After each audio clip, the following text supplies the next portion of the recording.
CPI സംസ്ഥാന secretary Binoy Viswam തന്നെ ഇങ്ങോട്ടാണ് വിളിച്ചതെന്ന് സന്ദീപ് വാര്യർ ബിനോയ് വിശ്വത്തിനെ കണ്ടു എന്ന രീതിയിലായിരുന്നു അദ്ദേഹം ഡൽഹിയിൽ പറഞ്ഞത്. സ്വച്ഛന്തമായ രാഷ്ട്രീയ പ്രവർത്തനം ആഗ്രഹിക്കുന്നുവെങ്കിൽ CPIയിലേക്ക് സ്വാഗതമെന്ന് ബിനോയ് വിശ്വം പറഞ്ഞു. ഇപ്പോൾ അതേക്കുറിച്ചൊന്നും ചിന്തിക്കുന്നില്ല എന്നാണ് മറുപടി നൽകിയതെന്നും സന്ദീപ് വാര്യർ 24-നോട്. സന്ദീപ് വാര്യർ നമ്മോടൊപ്പം ചേരുകയാണ്. അല്പസമയം മുൻപ് ബിനോയ് വിശ്വത്തിൻ്റെതായ ഒരു പ്രതികരണം നമ്മൾ കണ്ടു. അങ്ങ് CPI നേതൃത്വമായി ചർച്ച നടത്തിയിരുന്നുവെന്ന്. അതിനെന്തെങ്കിലും സംഭവം ഉണ്ടായിരുന്നു? എനിക്കൊന്ന് 8-ാം തീയതിയാണെന്ന് തോന്നുന്നു ഈ 24 ന്യൂസാണ് ഒരു വാർത്ത ബ്രേക്ക് ചെയ്യുന്നത്. സന്ദീപ് വാര്യർ CPI നേതൃത്വവുമായി ചർച്ച നടത്തി മണ്ണാർക്കാട് സീറ്റ് ഓഫർ ചെയ്തുകൊണ്ടൊരു വാർത്ത 24 പ്രസിദ്ധീകരിക്കുകയാണ്. ഒരു അടിസ്ഥാനമില്ലാത്ത വാർത്ത പ്രസിദ്ധീകരിച്ചു. എനിക്ക് തോന്നുന്നു രാവിലെ പല ആളുകളും വിളിച്ചിരുന്നു. എൻ്റെ ഫോണിൽ ധാരാളം കോളുകൾ വന്നിരുന്നു.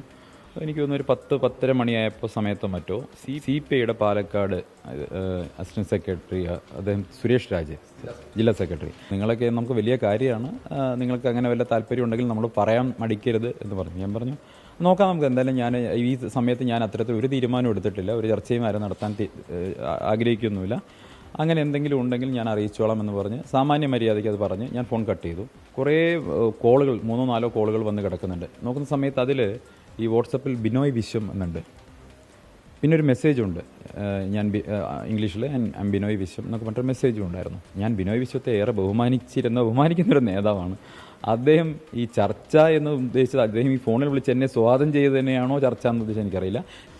അതിലപ്പുറം അദ്ദേഹം ഇപ്പോൾ ഇത് വന്ന് പറയേണ്ട സാഹചര്യം എന്താ? ഒരു ചർച്ചയും നടന്നിട്ടില്ല. ഉണ്ടെങ്കിൽ അദ്ദേഹം പറയട്ടെ ഏത് സ്ഥലത്ത് വെച്ച് ചർച്ച നടത്തി, ആരുമായി ചർച്ച നടത്തി, എപ്പോൾ ചർച്ച നടത്തി. അദ്ദേഹം പറഞ്ഞ ഈ വാക്ക്, അദ്ദേഹം പ്രയോഗിച്ച വാക്ക് ഇതാണ്. ആ മലയാളത്തിലെ അദ്ദേഹത്തിൻ്റെ പ്രയോഗമാണ് എന്നെ അത് ഓർമ്മിച്ച് വയ്ക്കാൻ. സ്വച്ഛന്തമായ ഒരു രാഷ്ട്രീയ പ്രവർത്തനമാണ് ആഗ്രഹിക്കുന്നതെങ്കിൽ CPIയിലേക്ക് സ്വാഗതം എന്നാണ് പറഞ്ഞത്. അദ്ദേഹം ചർച്ച നടത്തി എന്ന് പറയുമ്പോൾ സത്യസന്ധമായിട്ടുള്ളൊരു കാര്യം പറയണം. എൻ്റെ കയ്യിൽ ഇപ്പോഴും അദ്ദേഹം അയച്ച വാട്സപ്പ് മെസ്സേജ് ഉണ്ട്, അദ്ദേഹം വിളിച്ച ഫോൺ കോളിൻ്റെ ഡീറ്റെയിൽസും ഉണ്ട്. അതിനപ്പുറം എവിടെ ഇങ്ങോട്ട് സമീപിക്കുകയായിരുന്നു അല്ലേ? അങ്ങോട്ടാണ് CPI സമീപിച്ചത്. ഞാൻ ഒരിക്കലും CPIയുടെ ഒരു നേതാവിനെ അങ്ങോട്ട് വിളിച്ചിട്ടില്ല, ഒരു നേതാവിനെ ഞാൻ പോയി കണ്ടിട്ടില്ല, അവരെന്നെയും വന്ന് കണ്ടിട്ടില്ല. ഫോണിൽ 2 കോളുകൾ, അതിലപ്പുറം ഒന്നുമില്ല. അതിനെ ചർച്ച നടത്തിയതേ വ്യാഖ്യാനിക്കെങ്കിൽ എത്രയോ പാർട്ടിക്കാർ ഇതുപോലെ വിളിച്ചിട്ടുണ്ട്. ശരി, തീർച്ചയായും സന്ദീപ് വാര്യർക്ക് പറയാനുള്ളതാണ്. ചർച്ച നടത്തിയിട്ടില്ല, CPI നേതൃത്വം ഇങ്ങോട്ടാണ് ആവശ്യപ്പെട്ടത്, അത് ചർച്ചയായി വ്യാഖ്യാനിക്കാൻ കഴിയില്ല എന്നാണ് പറയുന്നത്. അനന്തു ബി നായർക്കൊപ്പം ശ്രീകുമാരൻ, ടീം 24 പാലക്കാട്.